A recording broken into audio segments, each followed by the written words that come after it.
ख्वाजा साहब अपने कुछ मुरीदों को लेकर अजमेर की सरजमीन पर अपने कदम रखते हैं। कयामत की गर्मी थी। धूप से बचने के लिए वो एक सायादार दरख्त के नीचे बैठ जाते हैं। अभी वो आराम फरमा ही रहे थे कि उसी वक्त राजा के कुछ सिपाही आते हैं और उन्हें वहां से चले जाने के लिए कहते हैं।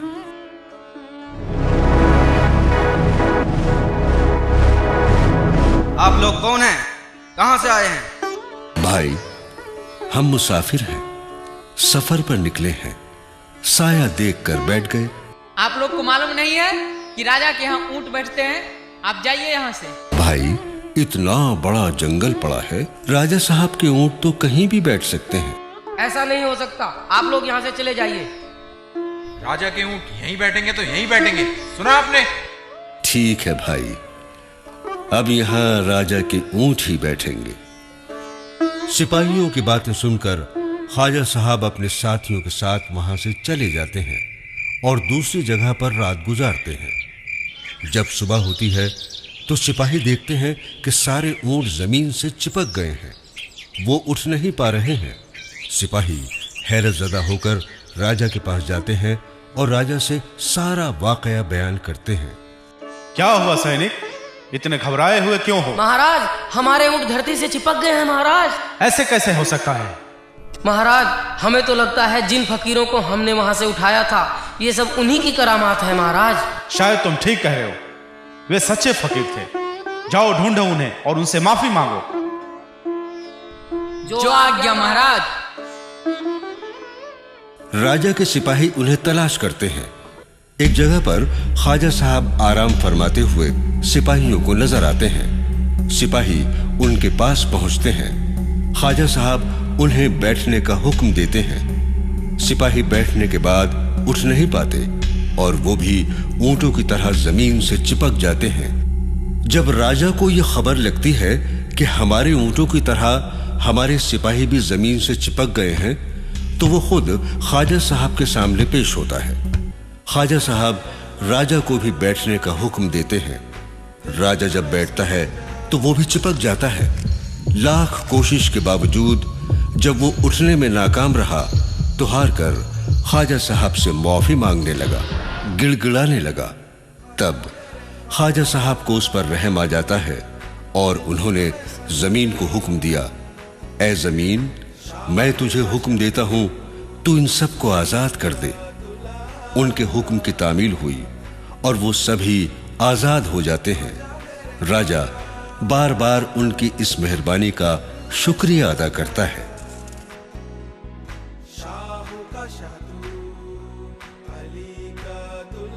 कुछ दिनों बाद एक और वाकया पेश आता है। राजा के सिपाही आकर राजा से शिकायत करते हैं कि कुछ फकीर अना सागर का पानी गंदा कर रहे हैं, उसी में नहाते हैं, उसी में वुजू करते हैं। अना सागर का पानी पीने के लायक नहीं रहा। राजा परेशान और फिक्रमंद हो जाता है। वो जादूगर जयपाल को बुलाकर मशवरा करता है। जयपाल राजा से कहता है कि आप उन फकीरों को अना सागर से पानी मत भरने दो। राजा ऐलान कर देता है कि उन फकीरों को तालाब के करीब भी नहीं आने दिया जाए। ख्वाजा साहब अपने मुरीद को कहते हैं कि जाओ, इस कासे में तालाब से पानी भर लाओ। मुरीद कासा लेकर तालाब पर पहुंचता है तो राजा के सिपाही उसे पानी लेने से मना कर देते हैं। ए भाई, हमें एक कासा पानी भर लेने दो। राजा साहब का हुक्म है, अना सागर से पानी नहीं भरने दिया जाएगा। पानी तो खुदा की नियामत है। हम कुछ नहीं जानते, आपको पानी नहीं मिलेगा, आप यहाँ से चले जाओ, जैसी अल्लाह की मर्जी। वो खाली कासा लेकर ख्वाजा साहब के हुजूर में पेश होता है। मुरीद उन्हें सारा वाकया बयान करता है कि राजा के सिपाहियों ने पानी लेने से मना कर दिया। ये सुनकर ख्वाजा साहब नाराज होकर मुरीद से कहते हैं, तुम जाओ और अना सागर के करीब जाकर कहो, ऐ पानी, तुझे ख्वाजा साहब ने बुलाया है, तू मेरे इस कासे में आ जा। मुरीद कासा लेकर दोबारा अना सागर पर आता है और पानी को ख्वाजा साहब का हुक्म सुनाता है। पानी खुद ब खुद उस कासे में आ जाता है। तालाब सूख जाता है। एक बूंद भी पानी नहीं बचता अना सागर में। हाय देखो, तालाब कैसे सूख गया। अब हम और हमारे पशु क्या पिएंगे। ये सब कैसे हुआ। ये तो अल्लाह ही जाने, कयामत आने वाली है। चलो चलो राजा के पास चलते हैं। चलो। राजा की तमाम अवाम परेशान हो जाती है और राजा के दरबार में फरियाद लेकर हाजिर होती है। महाराज, अनर्थ हो गया। तालाब का सारा पानी सूख गया। एक बूंद पानी नहीं बचा। अब क्या बक रहे हो सैनिक? भरा हुआ तालाब एकाएक कैसे सूख सकता है? हाँ महाराज, हम पानी भरने गए थे मगर हमने देखा पूरा तालाब सूखा पड़ा है। महाराज, एक फकीर आया था, पहले हमारे लौटाने से लौट गया, दोबारा फिर आ गया तो तालाब का सारा पानी खुद ब खुद उसके कासे में आ गया। ये सब हमारी गलतियों का नतीजा है। हमने उन फकीरों को पानी नहीं लेने दिया, इसीलिए ये सब हुआ है। चलो हम सब मिलकर उनसे माफी मांगते हैं। वो बड़े दयालु हैं, हमें माफ कर देंगे। हमें माफ कर दो बाबा, हमसे बहुत बड़ी गलती हो गई। हम तालाब का पानी वापस कर देते हैं। पानी पर सभी का हक है।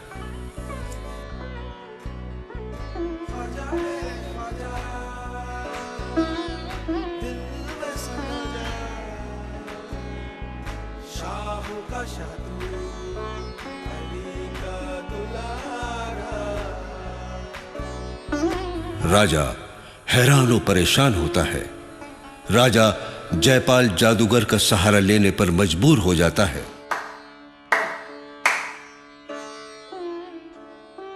आज्ञा महाराज। जयपाल को दरबार में पेश किया जाए। जो आज्ञा महाराज।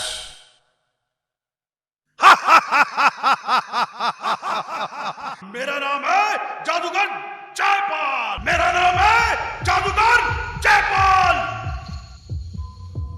जादूगर जयपाल की जय हो। कहो सैनिक, कैसे आना हुआ? आपको महाराज ने याद किया है। महाराज ने? ठीक है, तुम जाओ, मैं भी आता हूं। जैसी आज्ञा।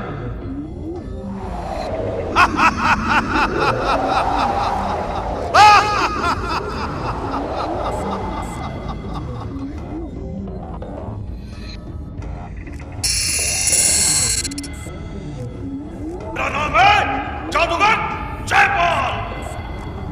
बताइए, मुझे कैसे याद किया? कुछ दिनों से चमत्कारी फकीरों ने हमारे राज्य में आतंक मचा रखा है।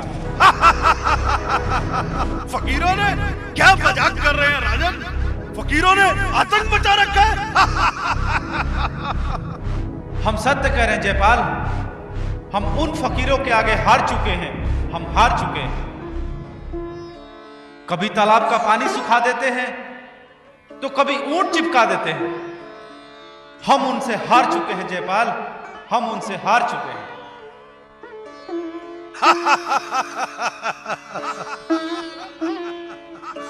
राजन, आप हमसे क्या चाहते हैं?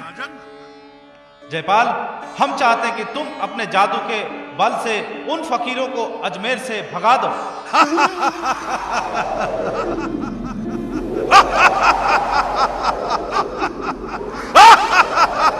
फकीरों बचो!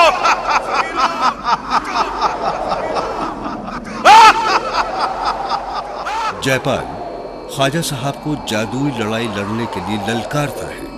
ख्वाजा साहब अपने साथियों से कहते हैं कि तुम सभी इस गोल दायरे के अंदर आ जाओ, हर मुसीबत से महफूज रहोगे।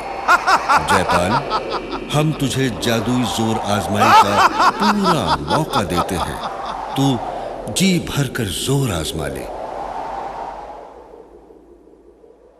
मेरा नाम है जादूगर जयपाल।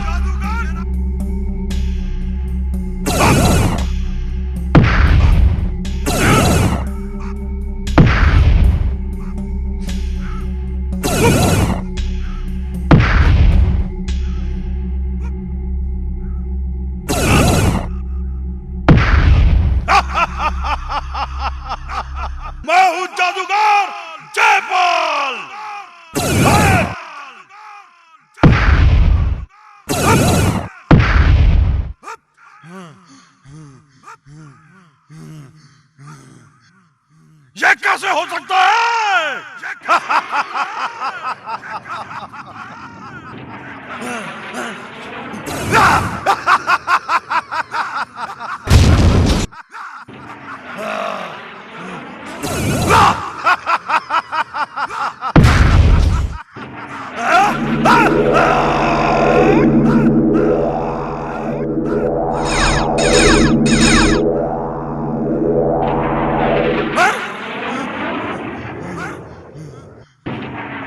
ये कैसे हो सकता है? ये कैसे हो सकता है?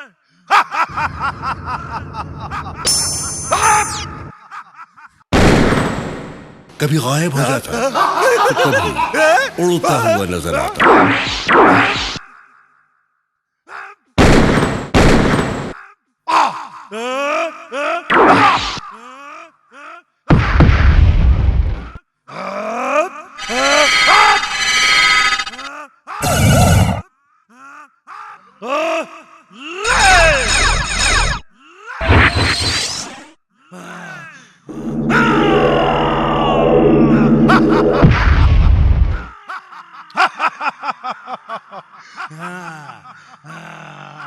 ले मेरा सर्पदंड।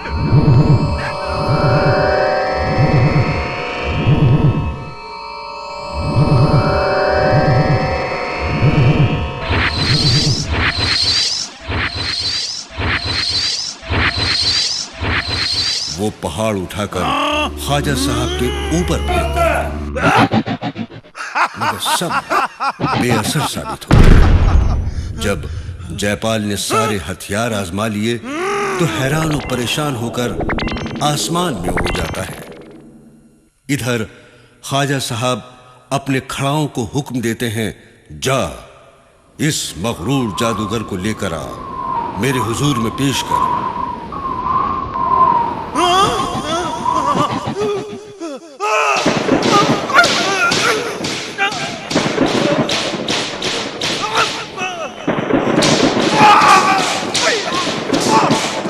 ख्वाजा साहब की खड़ाओं जाते हैं और जयपाल को पीटते हुए ख्वाजा साहब के हुजूर में पेश करती है। बाबा मुझे माफ कर दो बाबा, मुझे माफ कर दो बाबा। जयपाल हार मान चुका था। वो ख्वाजा साहब से माफी मांगता है और खुद को इस्लाम में शामिल कर लेने के लिए ख्वाजा साहब से इल्तिजा करता है। ख्वाजा साहब उसे माफ कर देते हैं और इस्लाम में दाखिल कर लेते हैं। आप जी ने जयपाल का नाम अब्दुल्ला बयाबानी रखा और अपने फजल व करम से नवाजा।